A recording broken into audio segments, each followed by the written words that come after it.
Marche de soutien à la femme rurale ce samedi 14 octobre 2023. C'était en prélude à la célébration de la 28e édition de la Journée internationale de la femme rurale, prévue le lendemain 15 octobre.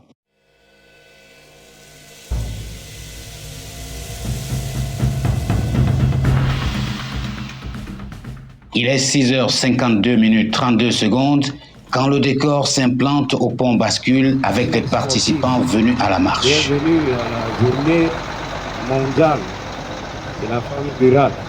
Nous commençons ce matin avec l'activité sportive. Le programme prévoit l'étirement ou alors l'échauffement ou bien encore l'éveil musculaire avec une légère séance d'échauffement. En plus, la simple marche. Honneur aux femmes, la séance d'échauffement sera conduite par un duo de dames spécialistes de l'éducation physique dans une ambiance gaie, détendue et colorée, que ce soit au niveau de la discothèque comme à celui des uniformes. La marche va ensuite s'ébranler avec à sa tête Madame la présidente du réseau des femmes de Garoua-Mboulaye, Monsieur le deuxième adjoint au maire de notre collectivité territoriale décentralisée, l'adjoint du sous-préfet, président de toute l'activité, avec à sa gauche le délégué d'arrondissement de la promotion de la femme et de la famille, acteur direct en charge de l'activité. Il est alors 7h03 12 secondes.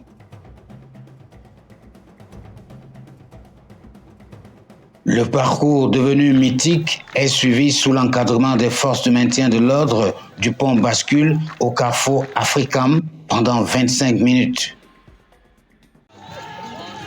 Pendant ce parcours, on les a toutes vues, des plus rapides habituées aux marches et celles qui sont venues pour la première fois dans leur lourdeur, mais toutes déterminées à faire le parcours qui s'est ébranlé jusqu'à son point de chute.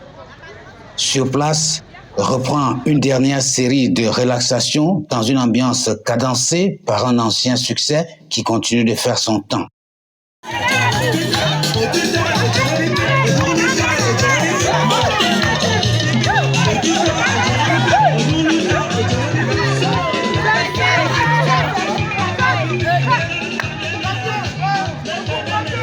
Le vieux Sango.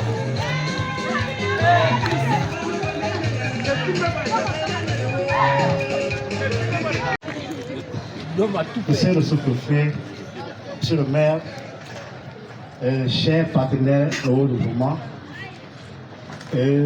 chers participants à la marche, contrairement au programme qui a été signé par M. le sous-préfet, nous venons de procéder au lancement de la 28e édition de la journée de la femme rurale avec la marche sportive. Nous voulons donc déjà féliciter et remercier l'équipe technique et bien évidemment vous qui avez accompagné cette marche.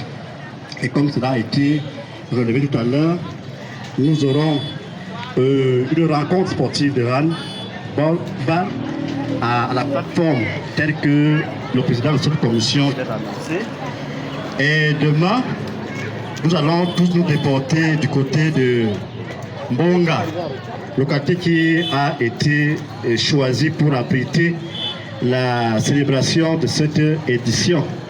L'après-midi s'est achevé avec un match de handball de gala mettant en scène les jeunes filles venues représenter du côté orange les Bayam Salam et en blanc les femmes rurales. Activité coordonnée par le délégué d'arrondissement des sports et de l'éducation physique, un joli spectacle a été offert au public présent. C'était ainsi que s'achevait l'avant-dernière journée en attendant le grand jour le lendemain. La partie vient donc de s'achever, mesdames et messieurs. Ce sont les Bayam Salam qui ont gagné avec un score de 7 buts contre 1, les femmes rurales. Une belle soirée dans laquelle nous avons été contents de voir comment le handball se porte super bien à Garoua-Mboulaye. J'aime ma ville, j'aime Garoua-Mboulaye. cette cité transfrontalière qui est toujours prête à se mobiliser à chaque fois qu'il y a une situation, à chaque fois qu'il y a une journée nationale, internationale, mondiale. Une mobilisation qui commence souvent par la tête et qui va jusqu'à la base. Hommes, femmes et enfants sont encore venus aujourd'hui pour démontrer que c'est une tradition ici à Garambulaye lorsqu'ils apportent leur soutien à la femme rurale. Et l'agence VDP fait partie du mouvement. Bonsoir.